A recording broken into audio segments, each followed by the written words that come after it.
Things ain't right up in 1692 Massachusetts, where Reverend Paris's baby girl Betty in bed straight clocked out. See, last night Paris peeped Betty freaking all pagan-like with her cousin Abigail enslaved to Tuba, and now word on the street is witchcraft be involved. And the uptight peeps of Salem ain't having none of that. When the play's hero John Proctor rolls in to see what's what, Abigail gets all up on his baby maker like ugly on your mama.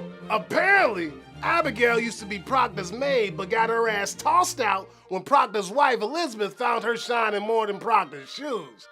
Straight scandalous. Even though Proctor been dogging Abigail since then, she still think that if Elizabeth was out of the picture, she'd be his new wifey. Later, word come that homie's getting accused of witchcraft left and right. Turns out Abigail playing dirty and say Elizabeth been sipping that witch's juice. So the fuzz get all up in Proctor's grill and throw her ass behind bars. So Proctor busts into court to free his boo, but all that real talk backfires and get his ass thrown in the big house. And the only way out is by lying and admitting that he part of the devil's posse.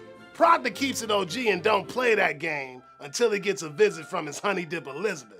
And eventually, he decides to fess up to something he ain't even do. When the law starts saying they're gonna need a written confession so they can show all the hood, Proctor says hell no, cause he ain't gonna let them use his name on the street like that. So he tears that up, struts up to the gallows, and goes out like a gangster. Not only is this play flowing about events that really took place back in the day, but Miller also pimping some parable up in here. See, Miller wanted to give a big f*** you to 1950s McCarthyism, a time when a whole bunch of Americans started pointing fingers at their own peeps in the name of trying to sniff out any commies. And in Miller's mind, those snitch Americans only know guilty and non-guilty. Like he say, ours is a divided empire in which certain ideas and emotions and actions are of God, and their opposites are of Lucifer. A political policy is equated with a moral right, and opposition to it with diabolical malevolence. See, the problem up in here is people always viewing things in extremes. To them, it's all black and white, which means that if something ain't of God, then it must be of the devil. So what starts out as political opposites turns into moral opposites. Them crooked right-wingers have made it so that capitalists are all holy and communists ain't nothing but devil worshippers. But it ain't just political power plays people trying to pawn. Sometimes you just gotta stab a brother in the back, but dress it up like you're doing the world a favor. Long-held hatreds of neighbors can now be openly expressed and vengeance taken, despite the Bible's charitable injunctions.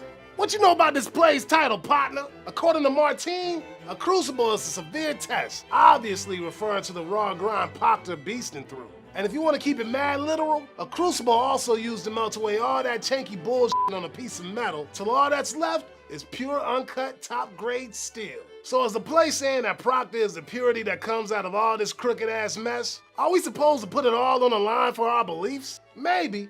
But truth is, John's death doesn't prove nothing to nobody. You best not forget what Reverend Hale say to Elizabeth in the last act of the play. Cleave to no faith when faith brings blood. It is a mistaken law that leads you to sacrifice. Life, woman, life is God's most precious gift. No principle, however glorious, may justify the taking of it.